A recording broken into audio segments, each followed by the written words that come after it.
Dear students and dear friends, बहुत बहुत स्वागत है अपने चैनल पॉलिटिकल साइंस एसबीएम में। उम्मीद है कि आपकी बीपीएससी पीजीटी पॉलिटिकल साइंस की तैयारी बेहतर दिशा में पूरे जोर और शोर के साथ चल रही होगी।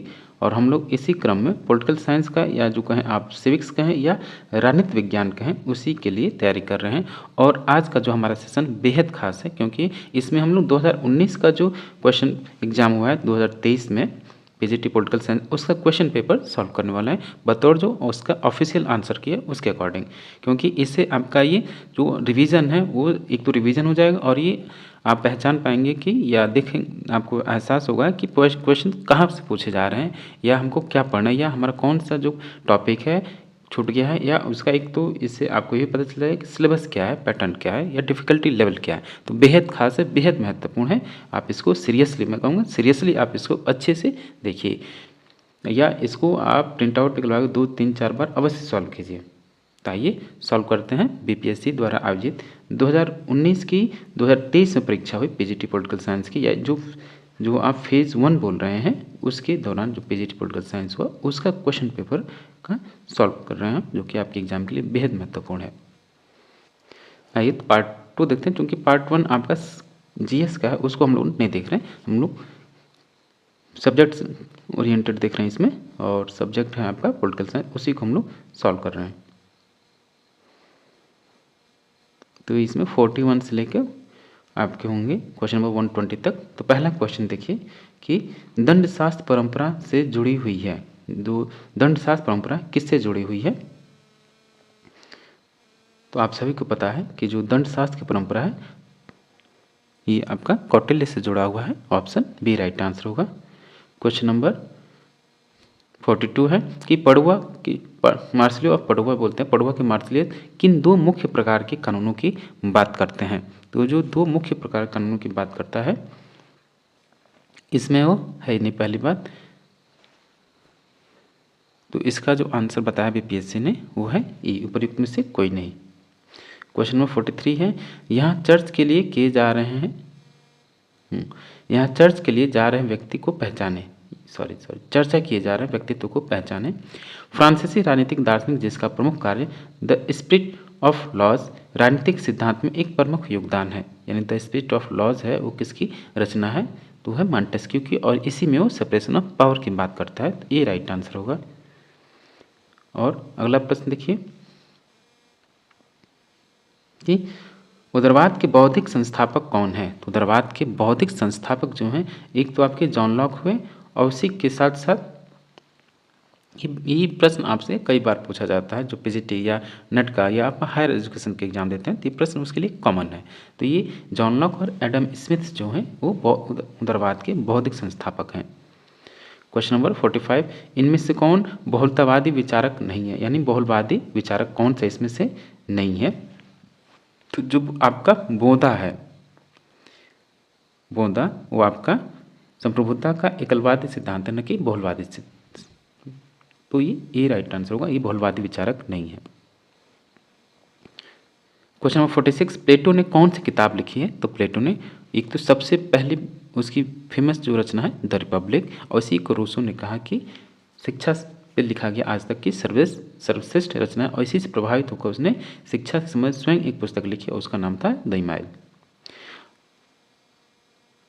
क्वेश्चन नंबर 47 कि राज व्यवस्था पर सभी भारतीय लेखकों में से हॉब्स के सबसे निकट किसे माना जाता है? क्योंकि हॉब्स आपका यथार्थवादी है, उसके सबसे निकट भारतीय परिप्रेक्ष्य में कौन माना जाता है भारतीय लेखकों में से? तो आपके कौटिल्य हैं। क्वेश्चन नंबर 48 कि डैश ने पवित्र कानून की तुलना में राज्य के कानून पर अधिक जोर दिया है, किसने? तो हैं आपके कौटिल्य। क्वेश्चन नंबर 49, अरस्तु के गुरु कौन थे? तो अरस्तु के गुरु कौन थे? तो अरस्तु का गुरु प्लेटो हुआ, और प्लेटो के गुरु सुकरात हुए। तो ऑप्शन सी राइट आंसर होगा।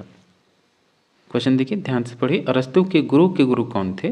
क्योंकि इससे पहले हमने वीडियो जो उसमें सॉल्व किया था इसका आंसर की, उसमें हम लोग कन्फ्यूज हो गए थे, और ध्यान से मैं भी मिस्टेक कर दिया, तो आज इसको सही कर लीजिए। तो अरस्तु के गुरु सुकरात हुए, अरस्तु गुरु प्लेटो, प्लेटो गुरु सुकरात। अगला प्रश्न 50 कि संप्रभु राज्य व्यवस्था क्या है? संप्रभु राष्ट्र राज्य व्यवस्था क्या है? तो जो संप्रभु और राष्ट्र राज्य व्यवस्था है कि एक राजनीतिक प्रणाली जिसमें राज्य सर्वोच्च प्राधिकरण है और उसका कार्य क्षेत्र और लोगों पर विशेष नियंत्रण है। जो संप्रभु है वो क्या है? एक राजनीतिक प्रणाली में राज्य की सर्वोच्च शक्ति का केंद्र है और उसका जो क्षेत्र है राज्य के समस्त क्षेत्र और लोगों पर उसका विशेष प्रकार का नियंत्रण है। तो ऑप्शन ए राइट आंसर होगा। क्वेश्चन नंबर 51 कि इस सिद्धांत का वर्णन करने के लिए कि किस शब्द का प्रयोग किया जाता है कि प्रत्येक राष्ट्र को बाहरी शक्तियों के हस्तक्षेप के बिना खुद को नियंत्रित करने का अधिकार है? इसमें से कौन सा होगा? यह है आपका जो न तो वैश्वीकरण है, यानी स्वयं किसी क्या करें राष्ट्र को बाहरी शक्तियों के हस्तक्षेप के बिना खुद को नियंत्रित करने का अधिकार है, यानी वो अपने आंतरिक और बाह्य मामलों में स्वतंत्र है। इसको हम क्या बोलते हैं? संप्रभुता, जो सॉवरेंटी है उसको बोलते हैं। चूंकि ऑप्शन में है नहीं तो ई राइट आंसर होगा, इनमें से कोई नहीं। क्वेश्चन नंबर 52 कि संयुक्त राष्ट्र संघ के वर्तमान महासचिव का क्या नाम है? देखिए प्रश्न थोड़ा सा डिफिकल्टी लेवल का मतलब कि इसको मॉडरेट रखा गया। कुछ क्वेश्चंस आपको इजी दे दिए गए हैं और कुछ क्वेश्चन थोड़ा सा डिफिकल्ट हैं। डिफिकल्ट भी नहीं कहेंगे, आप अगर डेली स्टूडेंट हैं, रूटीन आपकी स्टडी बनी हुई है तो आप लिए कोई दिक्कत नहीं है। तो संयुक्त राष्ट्र संघ के वर्तमान महासचिव का क्या नाम है? एंटोनियो गुटेरेस है। अगला प्रश्न है 53 निम्नलिखित में से कौन सा राष्ट्रीय सुरक्षा के हित में किए गए निर्णय का एक उदाहरण है? तो है सख्त अप्रवासी नीतियों को लागू करना। अगला प्रश्न 54 निम्नलिखित में से कौन सा राष्ट्रीय हित शब्द का सबसे अच्छा वर्णन करता है? तो राष्ट्रीय हित का जो सबसे अच्छा वर्णन करने वाला जो शब्द है कि राष्ट्र राज्य की आर्थिक और रणनीतिक लक्ष्य क्या हैं? जो स्ट्रेटजिक और जो इकोनॉमिकल गोल्स हैं वो क्या है? उसी से आपके राष्ट्रीय हित निर्धारित होते हैं। तो ऑप्शन सी राइट आंसर होगा। अगला प्रश्न देखिए कि 55 कि अंतर्राष्ट्रीय राजनीति में कौन सा सिद्धांत तर्क देता है कि अंतर्राष्ट्रीय व्यवस्था अराजकता की स्थिति की विशेषता है जहां राज्य प्राथमिक अभिनेता हैं और अपनी शक्ति और सुरक्षा को अधिकतम करना चाहते हैं? तो ये आपका जो रियलिज्म है, यथार्थवाद, वो तो ऑप्शन ई राइट आंसर होगा, रियलिज्म। 56 देखिए विदेश नीति के निर्धारक तत्व क्या हैं? जो आपकी फॉरेन पॉलिसी है उसके डिटर्मिनेंट्स आपसे पूछा जा रहा है। तो उसके जो निर्धारक तत्व हैं, एक तो आर्थिक हित उसका है, सैन्य क्षमताएं और अंतर्राष्ट्रीय गठबंधन से किसी देश की विदेश नीति का निर्धारण होता है। तो ऑप्शन ए राइट आंसर होगा। अगला प्रश्न देखिए 57 कि निम्नलिखित में से कौन सा राष्ट्रीय शक्ति का एक तत्व है जो किसी देश की विदेश नीति के निर्णयों को प्रभावित करता है? तो किसी देश की विदेश नीति के निर्णयों प्रभावित करने वाला जो तत्व है वो है अर्थव्यवस्था और प्रभाव। तो ऑप्शन सी राइट आंसर होगा। 58 देखिए निम्नलिखित में से कौन साम्राज्यवाद की विशेषता है? तो साम्राज्यवाद की विशेषता कौन सी है? तो है आपका कि उपनिवेश स्थापित करने और प्रदेशों का विस्तार करने की इच्छा, इसी को हम साम्राज्यवाद बोलते हैं। क्वेश्चन नंबर नेक्स्ट है आपका 59 अलगाववाद क्या है? तो अलगाववाद क्या है? तो है आपका कि एक विदेश नीति का दृष्टिकोण जो किसी देश की आत्मनिर्भरता और अंतर्राष्ट्रीय मामलों में गैर भागीदारी पर जोर देना। तो ऑप्शन बी राइट आंसर होगा। क्वेश्चन नंबर 60 देखिए राष्ट्रवादी सार्वभौमिकता क्या है और इसमें पैक्स की भूमिका क्या है? तो राष्ट्रवादी जो सार्वभौमिकता है और उसमें जो पैक्स है उसका मतलब यह है कि राष्ट्रवादी सार्वभौमिकता यह विश्वास है कि राष्ट्रों को पारस्परिक लाभ के लिए सहयोग करना चाहिए, जबकि पैक्स इस सहयोग से उत्पन्न शांति को संदर्भित करता है। तो ऑप्शन जो आपका बी है वो राइट आंसर होगा। अगला प्रश्न देखिए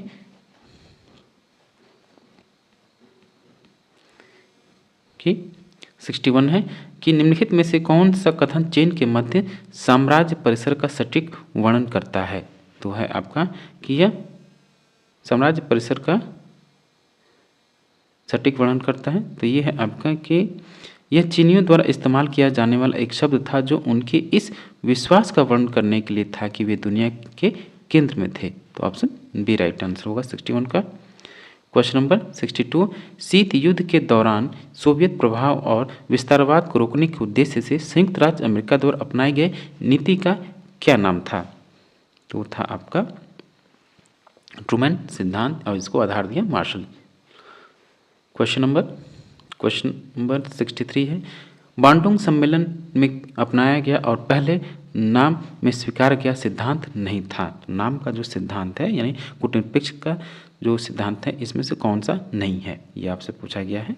तो है आपका एक तो ये जो आपका आपसी अनाक्रमण और एक तो नाम का सिद्धांत ही है कि आपसी अनाक्रमण यानी आपस में कोई हमला युद्ध नहीं होगा, एक दूसरे के मामले में पारस्परिक अहस्तक्षेप, कोई किसी दूसरे के मामले में हस्तक्षेप नहीं करेगा, और जो ये शांति से पूर्ण स्थिति यानी पीसफुल जो को एग्जिस्टेंस है ये पंचशील का सिद्धांत है, न कि नाम का, याद रखिएगा। इसलिए ये शामिल नहीं होगा, तो ऑप्शन सी राइट आंसर होगा। अगला प्रश्न है कि शीत युद्ध शब्द सबसे पहले किसके द्वारा गढ़ा गया था? तो जो आपका कोल्ड वार है, शीत युद्ध जो शब्द है सबसे पहले बर्नार्ड बरूच के द्वारा इस्तेमाल किया गया। क्वेश्चन नंबर 68 देखिए कि राष्ट्र क्यों अंतर्राष्ट्रीय व्यापार करते हैं? इसका प्राथमिक कारण यह है कि क्या कारण है इसका प्राथमिक कारण कि संसाधन सभी व्यापारिक देशों में समान रूप से वितरित नहीं है, इसलिए अंतर्राष्ट्रीय व्यापार होता है। अगला कि वस्तुओं और सेवाओं के संदर्भ में अंतर्राष्ट्रीय व्यापार उपयोग कभी कभी निम्नलिखित किस एक को छोड़कर सभी के विकल्प के रूप में किया जाता है? तो है आपका किस एक विकल्प को छोड़कर पूंजी के अंतर्राष्ट्रीय संचरण के लिए किया जाता है, श्रम के अंतर्राष्ट्रीय आंदोलन के लिए भी किया जाता है, प्रौद्योगिकी के अंतर्राष्ट्रीय आंदोलन के लिए भी किया जाता है। तो इसमें जो शामिल नहीं है वो आपका ई उपयुक्त में से कोई नहीं, ई राइट आंसर होगा इसका। क्वेश्चन नंबर 67, सुरक्षा परिषद के गैर स्थायी सदस्य कितने समय के लिए चुने जाते हैं? तो सुरक्षा परिषद के जो गैर स्थायी सदस्य मात्र 2 साल के लिए चुने जाते हैं, इनका कार्यकाल 2 वर्ष का होता है। क्वेश्चन नंबर 68 है, किसी विशेष राष्ट्र के नागरिकों द्वारा निर्मित सेवाओं और उत्पादों की संयुक्त मूल्यांकन और उनकी संचयी संपत्ति की कीमत को दर्शाने के लिए अर्थशास्त्री द्वारा किस शब्द का प्रयोग किया जाता है? देखिए इसी को बोलते हैं पॉलिटिकल इकोनॉमी। ये जो आपका प्रश्न है राजनीतिक अर्थशास्त्र से, जो कि आप कहें तो एडम स्मिथ या जॉन स्टुअर्ट मिल से संबंधित है ये। तो इसलिए जो आपके देखिए प्रश्न जो पूछा है कि थोड़ा सा इसका जो होलिस्टिक अप्रोच है उसके तहत पूछा गया है। ये जनरल नॉलेज में भी आ सकता है, बतौर हम लोग इसको पॉलिटिकल साइंस में नहीं पढ़ते हैं, ये सामान्य अध्ययन का एक प्रश्न आप कह सकते हैं। या राजनीतिक विचारकों के रूप में जब आप जेएस मिल को पढ़ेंगे या जो आपका बौद्धिक उदारवाद जो है यानी उदारवाद की जब शुरुआत होती है एडम स्मिथ को पढ़ेंगे तब उसमें होता है। वैसे आप इसको इकोनॉमिक्स का क्वेश्चन कह सकते हैं। तो क्वेश्चन नंबर 68 का जो होगा उसको बोलते हैं हम जीडीपी या सकल घरेलू उत्पाद, ऑप्शन ए राइट आंसर होगा। अगला प्रश्न 69, हमने यहाँ कुछ ऐसे उदाहरण रखे हैं जिन्हें आमतौर पर ऐसे परिदृश्य के रूप में संदर्भित किया जाता है जो सामान्य आबादी द्वारा किसी समुदाय की आर्थिक वृद्धि और विकास की व्याख्या करते हैं। वह विकल्प चुनें जो विशेष रूप से आर्थिक वृद्धि की व्याख्या करता है। तो कौन सा होगा? विशेष रूप से आर्थिक वृद्धि की व्याख्या कौन सा करता है? कि उत्पादन आवृत्ति में सुधार सही है, वितरण श्रृंखला नेटवर्क की उन्नति भी होती है सही है, और तकनीक उन्नयन भी सही होगा, तीनों सही हैं। तो ऑप्शन डी राइट आंसर होगा, उपयुक्त में से एक से अधिक। क्वेश्चन नंबर नेक्स्ट है आपका कि दक्षिण पूर्व एशिया में किस धर्म का व्यापक रूप से पालन किया जाता है? जो साउथ ईस्ट एशिया है उसमें किस धर्म का व्यापक रूप से पालन किया जाता है? तो इसका जो बीपीएससी ने आंसर बताया है उपयुक्त में से कोई नहीं, बौद्ध ईसाई हिंदू ऐसा नहीं है बताया है, किसी धर्म का नहीं व्यापक रूप से, किसी इनमें से कोई ऐसा धर्म नहीं कि जो दक्षिण पूर्व एशिया में व्यापक रूप से पालन किया जाता है। ये राइट आंसर है इसका। क्वेश्चन नंबर 71 कि निम्नलिखित देश में से किस देश में अग्रसार अप्रसार परमाणु अप्रसार संधि पर हस्ताक्षर नहीं किए हैं? तो है आपका भारत, इसने एनपीटी पर सिग्नेचर नहीं किया है। क्वेश्चन नंबर 72 है, किसने भविष्यवाणी की थी कि परमाणु प्रौद्योगिकी बहुत आवश्यक होने जा रही है और न केवल बिजली के क्षेत्र में बल्कि जीवन की बेहतरी के लिए अन्य सामाजिक उपयोग के लिए भी? ये किसका कथन है या किसने भविष्यवाणी की? तो इसमें कोई नहीं है, ऑप्शन ई राइट आंसर होगा। क्वेश्चन नंबर नेक्स्ट है 73 इष्टतम टैरिफ क्या है, जो ऑप्टिमम टैरिफ से क्या मतलब है, तो इसका जो पीपीएससी ने आंसर बताया आपके लिए तो है आपका इनमें से कोई नहीं, डी ई राइट आंसर होगा। क्वेश्चन नंबर 74 आपसी व्यापार को बढ़ावा देने और बनाए रखने के लिए और देशों के बीच आर्थिक सहयोग विकसित करने के लिए निर्देशित एक स्वायत्त वाणिज्यिक नीति उपकरण को कहा जाता है उसको हम क्या कहते हैं, तो मूल का प्रमाण पत्र, ऑप्शन बी राइट आंसर होगा। क्वेश्चन नंबर 75 पहला परमाणु संयंत्र कहाँ स्थापित किया गया था, तो पहला परमाणु संयंत्र जो भारत में सबसे पहले, भारत में नहीं सॉरी, ये विदेशी के मामले में हुआ, यानी सर्वप्रथम विश्व में, तो ये ऑब्निस्क में, रूस में सबसे पहले परमाणु संयंत्र स्थापित किया गया। क्वेश्चन नंबर नेक्स्ट है कि इनमें से किसने कहा कि प्रत्येक राज्य अपने अधिकारों से जाना जाता है जो वह बनाए रखता है, कौन, तो ये कथन है आपका लास्की का, ए राइट आंसर होगा। क्वेश्चन नंबर 77 किसने कहा जो कोई भी हिंद महासागर को नियंत्रित करता है वह एशिया पर हावी होता है। 21वीं सदी में दुनिया की नीति का फैसला सागर पर होगा, किसका कथन है, तो ये कथन है आपका अल्फ्रेड महान का, जो कि एक परिमाणित जियोपॉलिटिक्स के सिद्धांतकार हैं। क्वेश्चन नंबर 78 है ब्रिटिश साम्राज्य के तहत हिंद महासागर को कौन सा नाम नहीं दिया गया था, तो इसका ये सभी नाम ब्रिटिश सरकार के द्वारा दिए गए हिंद महासागर को, इसका जो आंसर है प्रयुक्त में से कोई नहीं, ई। क्वेश्चन नंबर नेक्स्ट है 79 कि संयुक्त राष्ट्र में हिंद महासागर को शांति क्षेत्र घोषित करने का प्रस्ताव कब पेश किया गया, तो यह है आपका 1971 में 26वीं संयुक्त राष्ट्र महासभा द्वारा, तो ऑप्शन ए राइट आंसर होगा। अगला प्रश्न इनमें से किसने विचारधारा शब्द का प्रयोग सबसे पहले किया, तो विचारधारा शब्द का सबसे पहले प्रयोग करने वाले जस्टिस डी ट्रेसी हैं। क्वेश्चन नंबर 81 देखिए संयुक्त राज्य अमेरिका की युद्धोत्तर विश्व विदेश नीति का प्राथमिक लक्ष्य क्या था, तो उसका प्राथमिक लक्ष्य था कि साम्यवाद के प्रसार को रोकना, ऑप्शन बी राइट आंसर होगा। अगला प्रश्न भारत की विदेश नीति मुख्य रूप से किस सिद्धांत द्वारा निर्देशित होती है, तो जो भारत की विदेश नीति है वो सामरिक स्वायत्तता के सिद्धांत के द्वारा निर्देशित होती है, तो ऑप्शन बी राइट आंसर होगा।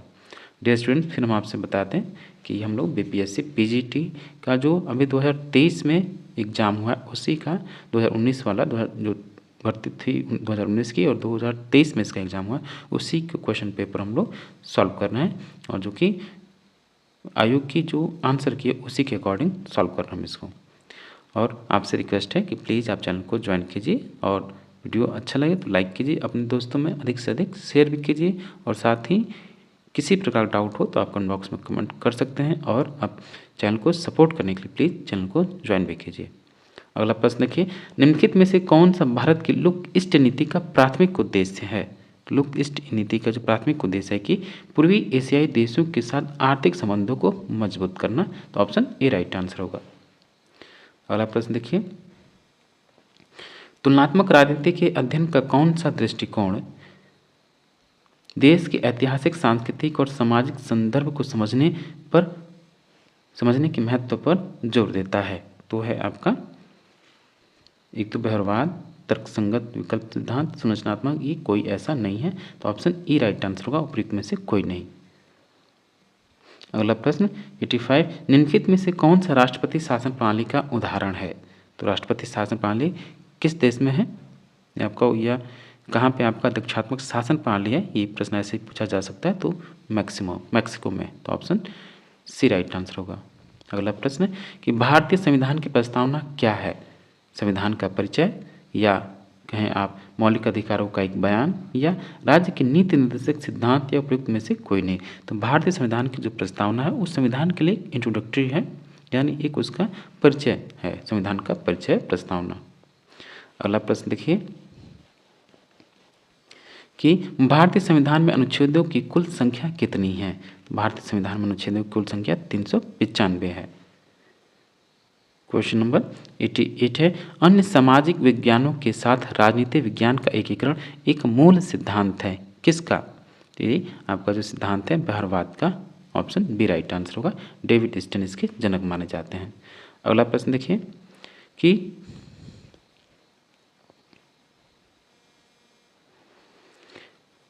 किसने लोकतंत्र को सरकार का एक रूप जिसमें सभी का हिस्सा है के रूप में वर्णित किया था?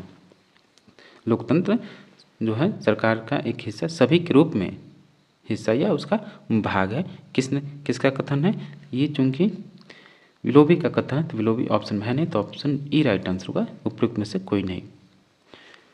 अगला प्रश्न देखिए 90 कि भारत के किस पड़ोसी देश ने मार्च में 35.37% सबसे अधिक वार्षिक मुद्रास्फीति यानी महंगाई दर्ज की है? तो आपका जो पड़ोसी देश है आप जानते ही हैं, पाकिस्तान।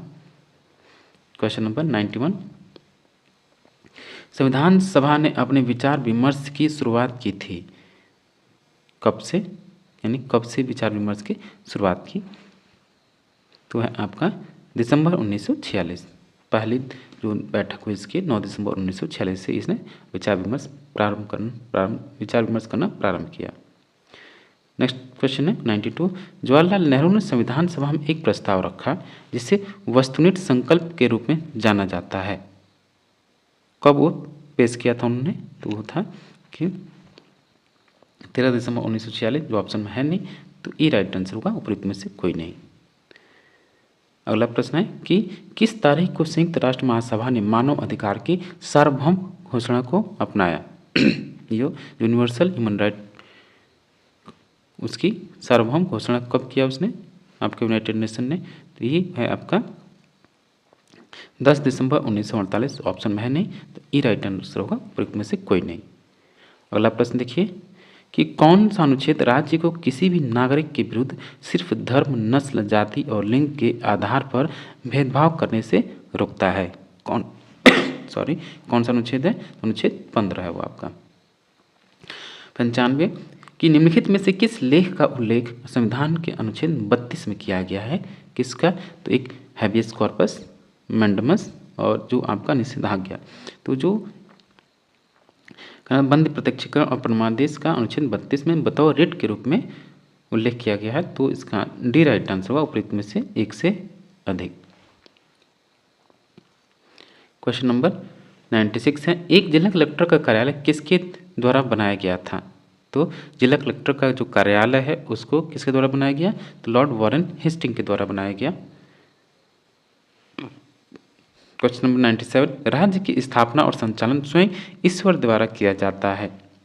यह कथन राज्य की उत्पत्ति के किस सिद्धांत का समर्थन करता है? तो दैवी उत्पत्ति का, डिवाइन थ्योरी का समर्थन करता है कि राज्य का निर्माण ईश्वर के द्वारा किया गया।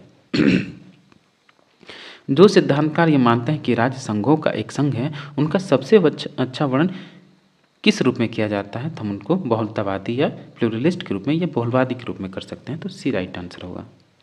क्वेश्चन नंबर 99 है, राज्य की उत्पत्ति के सिद्धांत में राजनीतिक चेतना एक कारक है, किस सिद्धांत का? तो विकासवादी सिद्धांत का, तो ऑप्शन बी राइट आंसर होगा। अगला प्रश्न देखिए 100, राज्य श्रेष्ठ शारीरिक बल और शक्तिशाली द्वारा कमजोर को वश करने का परिणाम है, यह कथन किससे संबंधित है? ये आपका कथन है जो आपका शक्ति सिद्धांत है, यानी बल सिद्धांत है, उससे संबंधित है। अगला प्रश्न देखिए कि निम्नलिखित में से कौन सा राज्य के उत्पत्ति के बल सिद्धांत के संबंध में सही है? कौन सा सही होगा? तो राज्य की उत्पत्ति के लिए बल ही एकमात्र जिम्मेदार कारक था जिस कारण राज्य का निर्माण हुआ, तो ऑप्शन ए राइट आंसर होगा। क्वेश्चन नंबर 102 कि राज्य एक आवश्यक बुराई है, यह कथन निम्नलिखित में से किसको संदर्भित करता है, यानी किस विचारधारा को संदर्भित करता है? तो यह है आपका राज्य का व्यक्तिवादी सिद्धांत, तो राज्य को बतौर एक आवश्यक बुराई मानते हैं, बुराई तो लेकिन आवश्यक है, जरूरी है। क्वेश्चन नंबर 103 कि निम्नलिखित राजनीतिक विचारकों में से कौन राज्य के उदारवादी सिद्धांत का प्रथम प्रतिपादक था? तो राज्य के उदारवादी सिद्धांत का प्रथम प्रतिपादक आपके जॉन लॉक हैं। सिविल सोसाइटी या लिमिटेड गवर्नमेंट की बात करने वाले यही हैं, नियंत्रित सरकार चलिए अगला प्रश्न देखते हैं 104 कि राज्य की उत्पत्ति के सामाजिक समझौता यानी सामाजिक अनुबंध सिद्धांत के प्रमुख प्रतिपादकों की सही समूह की पहचान करें। तो जो है हॉब्स, लॉक, रूसो, तो ऑप्शन सी राइट आंसर होगा। डियर स्टूडेंट्स, फिर से हम आपसे रिक्वेस्ट करेंगे प्लीज़ आप चैनल को सब्सक्राइब कीजिए और पसंद आए तो लाइक ज़रूर कीजिए और सपोर्ट करने के लिए प्लीज़ चैनल को ज्वाइन भी कीजिए। और बीपीएससी पीजीटी पॉलिटिकल साइंस के तमाम प्रैक्टिस सेट या शॉर्ट पेपर या प्रीवियस ईयर क्वेश्चन पेपर या जो इंपॉर्टेंट प्रश्नों की श्रृंखला है वो तमाम ऑलरेडी चैनल पर अपलोडेड हैं, तो आप चाहें तो विजिट करके देख सकते हैं, उसका लाभ ले सकते हैं। किसने कहा राज्य एक वर्ग पर अत्याचार करने की मशीन से अधिक कुछ नहीं है? ये फेमस कोट आपको हमेशा याद रखना चाहिए, कार्ल मार्क्स का है। क्वेश्चन नंबर 106 कि निम्नलिखित में से कौन सा जोड़ा सही सुमेलित नहीं है? कौन सा जोड़ा सही सुमेलित नहीं है? तो जो आपका अरस्तु राज्य पृथ्वी पर ईश्वर का अवतरण है, ये आपका सुमेलित नहीं है। याद रखिए, जो आपका ए है ये हीगल का है, न कि अरस्तु का है, तो ये तो आपका सुमेलित नहीं है, तो गलत हुआ। हीगल आधुनिक राज्य वर्ग शोषण का एक साधन है, ये मार्क्स का कथन है, न कि हीगल का, तो ये भी गलत हुआ। गांधी राज्य हिंसा को केंद्रित रूप में प्रस्तुत करता है। गांधी यानी हिंसा की ये सही हो सकता है, तो इसमें जो डिसमैच है वो एक से अधिक होंगे, तो ऑप्शन डी राइट आंसर होगा, उपयुक्त में से एक से अधिक।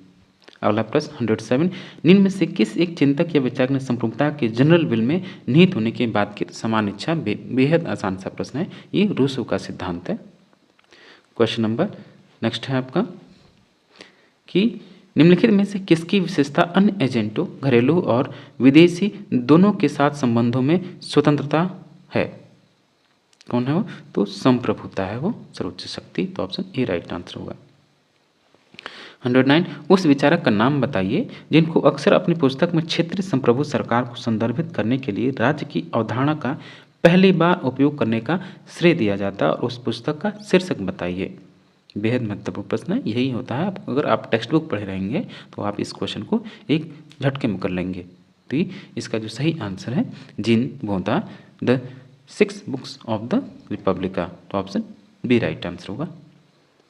क्वेश्चन नंबर 110 यह कथन किसने दिया कि जिस संप्रभु को वकील पहचानता है उसके पीछे एक और संप्रभु होता है जिसके सामने कानूनी संप्रभु को झुकना पड़ता है? बेहद महत्वपूर्ण क्वेश्चन है, बेहद जनरल सा, बेहद मतलब कि बेसिक प्रश्न है, तो ये एवी डाइसी का है, रूल ऑफ लॉ के जनक।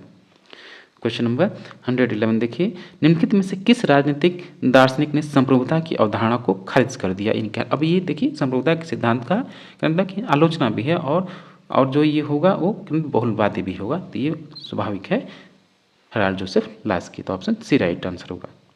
अगला प्रश्न कि पूना समझौता इनमें से किस नेता से संबंधित है? तो पूना पैक्ट जो हुआ, जो पूना पैक्ट BR अम्बेडकर और Mahatma Gandhi, option C right answer होगा। अगला प्रश्न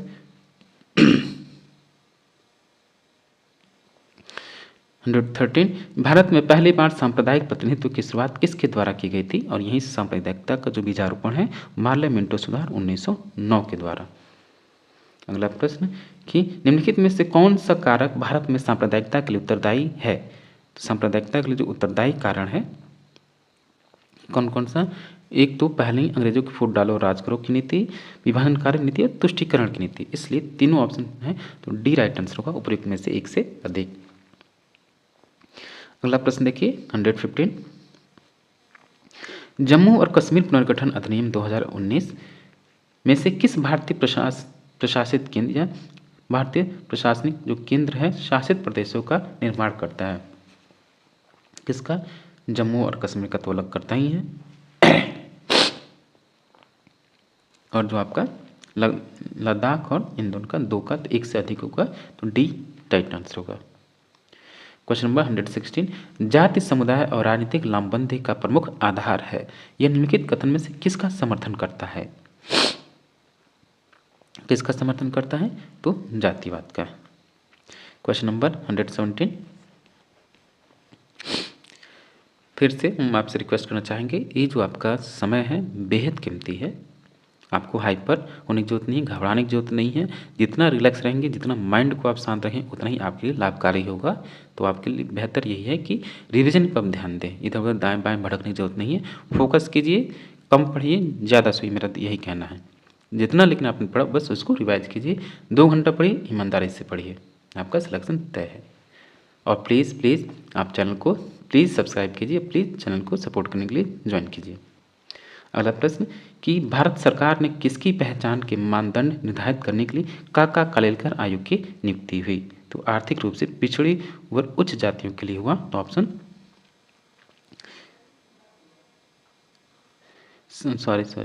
आर्थिक रूप से सामाजिक और शैक्षणिक रूप से पिछड़े वर्ग। तो ऑप्शन बी राइट आंसर होगा। इसको प्रथम पिछड़ा वर्ग आयोग भी कहते हैं। क्वेश्चन नंबर 118 कि रजनी कोठारी द्वारा अपनी पुस्तक कास्ट इन इंडियन पॉलिटिक्स में दिया गया मुख्य तर्क क्या है? मुख्य तर्क क्या है रजनी कोठारी कि जातीय संगठनों ने ब्याज एकत्रीकरण इंटरेस्ट एग्रीगेशन के माध्यम से लोकतांत्रिक राजनीति को आगे बढ़ाने में मदद की। तो ऑप्शन ए राइट आंसर है। अगला प्रश्न देखिए 119 मंडल आयोग को देखिए, जो काका कालेलकर आयोग वो भी पिछड़ा वर्ग से संबंधित है और मंडल आयोग भी पिछड़ा वर्ग से संबंधित है। दोनों ही प्रश्न इसमें शामिल कर लिए गए हैं। तो मंडल आयोग को आधिकारिक तौर पर किस नाम से जाना जाता है? तो इसी को देखिए, प्रथम पिछड़ा वर्ग उसको और दूसरा पिछड़ा वर्ग इसी को बोलते हैं। तो सामाजिक और शैक्षिक रूप से पिछड़ा वर्ग आयोग, ये राइट आंसर होगा। क्वेश्चन नंबर 20 और लास्ट क्वेश्चन है राजनीतिक दलों का गठन और चुनाव के दौरान जाति आधार पर टिकटों का आवंटन क्या दर्शाता है? तो यह आपका जातिवाद रवैया या जातिवाद दृष्टिकोण, जातिवाद दर्शाता है। तो बी राइट आंसर होगा।